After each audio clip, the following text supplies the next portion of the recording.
a handful overall. Only 13 senators out of 100 oppose this tyrannical rule. Ron Paul himself, I think, is the one person standing as a beacon there, recognizing and willing, unlike all the other candidates, to argue against this police state that makes safety as opposed to liberty and freedom. They are the touchstone of the country, even though the safety really is an illusion. Because when you create a belief that all citizens are disloyal, it'll create cynicism and a sense that the government then becomes illegitimate. And the greatest strength any country has is the allegiance and loyalty of its people. That's the greatest strength, and not the weapons, not the guns, and things of that sort. Certainly. I mean, in the last few decades, the military-industrial complex, the big crony capitalist, non-free market mega banks, they've tried to keep the velvet glove on the iron fist. But now, because Congress, for now, 2 years, has had a 9% approval rating, even liberals, big government people say they fear big government more than, the free market and corporations now. So there is an awakening. So I think the system is just dispensing with even the ceremony now. I mean, we were talking about this before we went live here. This was put on the White House website 2 weeks ago. Strategic implementation for plan for empowering local partners to prevent violent extremism in the United States. And it's a federal announcement saying domestic terror is the #1 threat, and speech criticizing the government, there's bizarre quotes in here, is aiding terror. And there's a President Obama. All right, we're going to go to break where he says, and come back with Bruce Fine's answer on the other end. Stay with us. Well, CBS News, after a week of trying to imply that Ron Paul wears Hitler underwear and is evil because he comes on this show. Oh, yeah, hundreds of articles a day. Ron Paul's gone up in the polls. And so they're asking the question, Ron Paul, the new Teflon candidate. And that's what they're going to do, ladies and gentlemen. They're going to just keep throwing mud, made up garbage, and exaggerated and twisted news. Because they can't beat him in Iowa because it's an actual real voting system where it's done by hand votes, then tallied in front of everybody. Now, when he hits black box New Hampshire, that's going to be a different story. But imagine all of Ron Paul's patriotic, anti-New World Order information is now front and center. Resistance is victory. Here's some more of the Bruce Fine interview. We'll get to more of it, too, towards the end of the next hour after Bob Chapman's on with us. We have other guests coming up right now. Here it is. It shows that the Constitution has been vandalized by the government, and the government needs to be held accountable. And it turns, I say, the idea of the republic on its head. The glory of a republic is liberty. The individual is the center of our constitutional solar system. In an empire, what we've got today, big government encroaching on all of our liberties is the earmark, and dominion and domination is the so-called glory of an empire. So we're so far away from the Constitution as it was drafted and understood and celebrated 220 years ago that we might as well be King George III. The President of the United States at present enjoys more authority than King George, who we overthrew because of his tyrannical powers in 1776. That is where we are. The Constitution has been so defaced, it's been so warped to just empower the government to encroach and stamp and destroy our liberties. And now when they're suggesting freedom of speech, the freedom to criticize the government, which should be welcome since the government errs so often, they need instruction rather than echo chambers, is now being made suspect. And indeed, we had the situation when the Patriot Act was passed shortly after 9/11, where the then Attorney General said anybody who criticized the Patriot Act was aiding and abetting the enemy.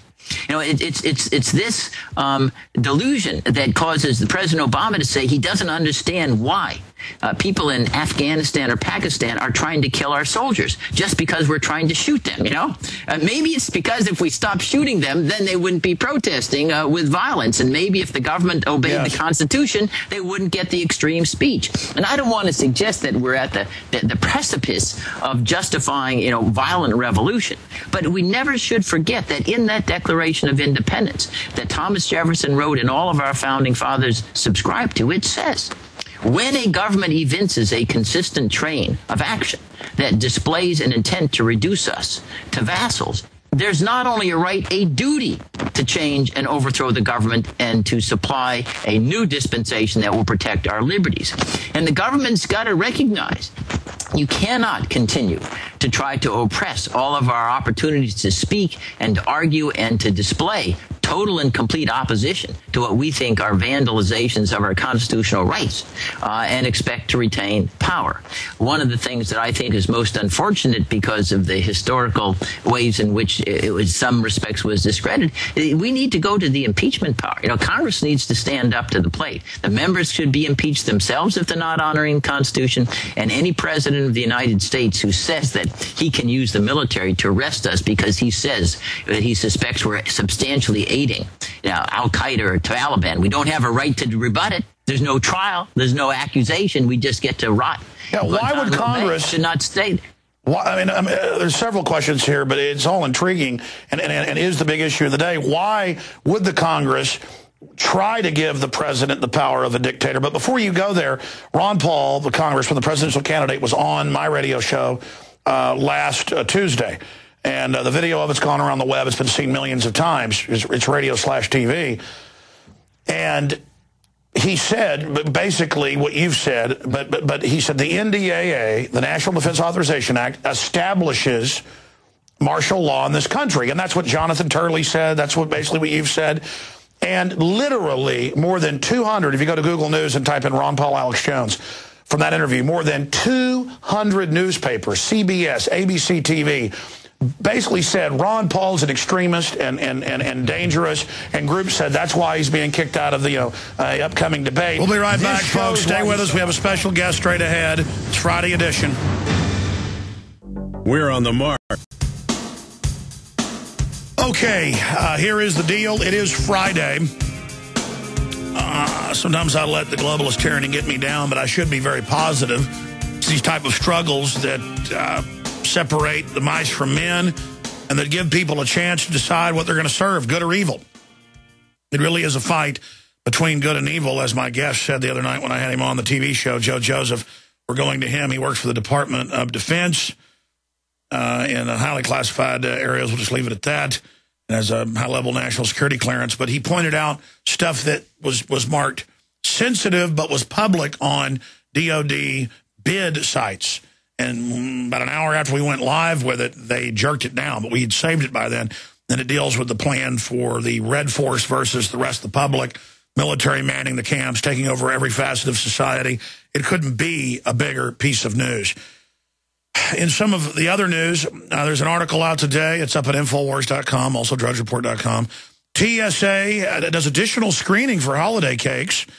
Sometimes they just take the whole cake and eat it. Other times just cut a slice out. Other times they deem cupcakes security threats and eat them, I guess.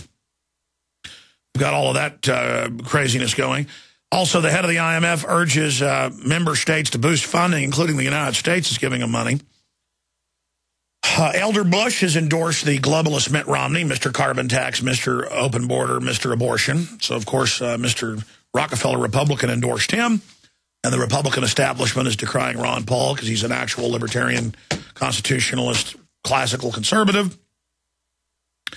We've got all of that going on. And in more TSA news, I mentioned this, but it's big.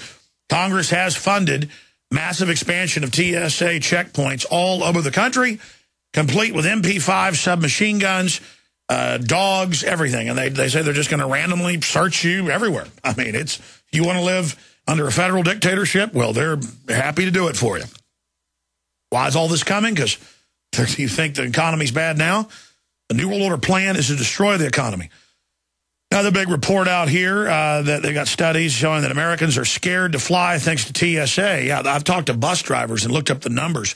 There's more than double the buses being used than there were just 10 years ago. I mean, you drive around the interstate highway, there's just buses everywhere. And feds are like, you think you're going to get away that way? We're going to grope your family there. And I've got articles now where there's more knock and talks, where the feds are with the police, sometimes military, and they say, we're here to look at your guns. And then they just shove their way right in the house in places like Boston. Pull it up.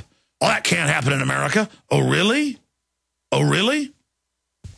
Pentagon gets the go-ahead for offensive cyber wars in the NDAA.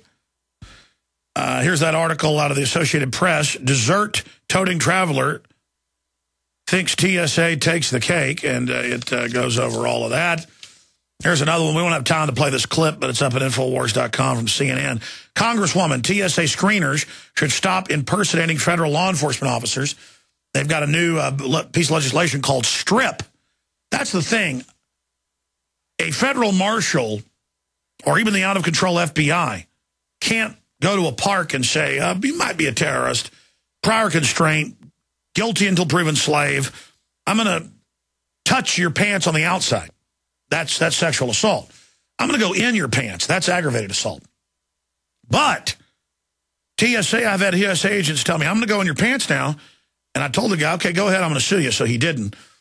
But he just kind of patted around. But plus, I wanted to see what they do.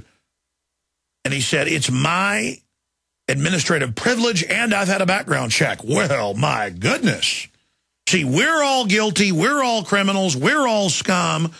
But the government, they're good. And then you've got them going crazy, raping people, robbing, stealing, every form of craziness, hitting on women, laughing at their naked body scans, lying about the fact that they saved the images. That got confirmed. Lying about the radiation level, lying about stripping old ladies.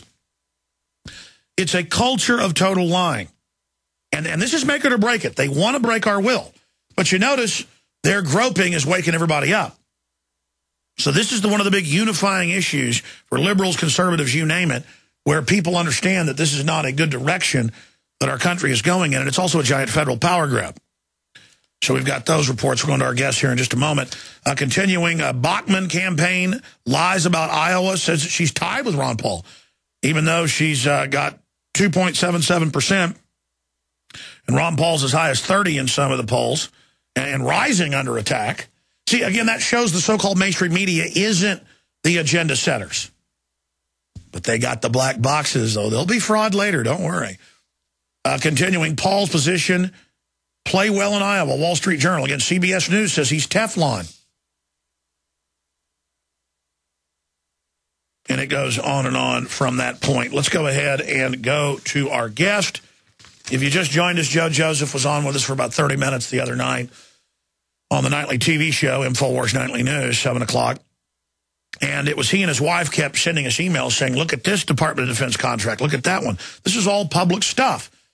But about an hour after our article went up, we did our interview with him at Infowars.com Wednesday night, it was taken down.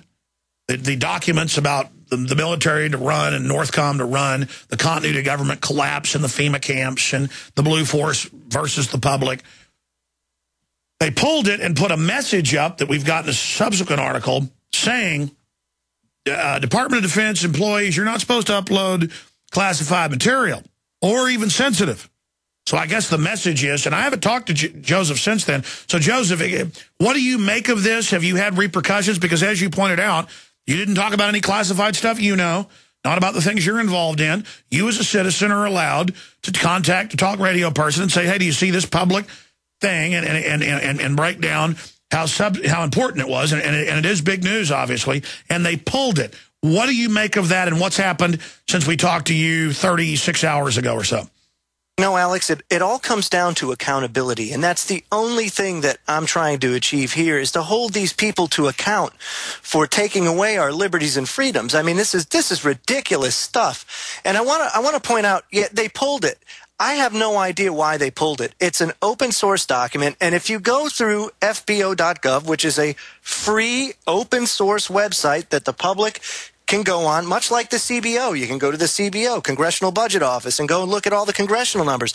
All this stuff is open to the public, so it was a bit troubling to me to see that they pulled it down. And now you brought up source selection sensitive, which is on the document, and then next to it, it's FAR 3.104. If you look up FAR 3.104, that has to do with procurement integrity.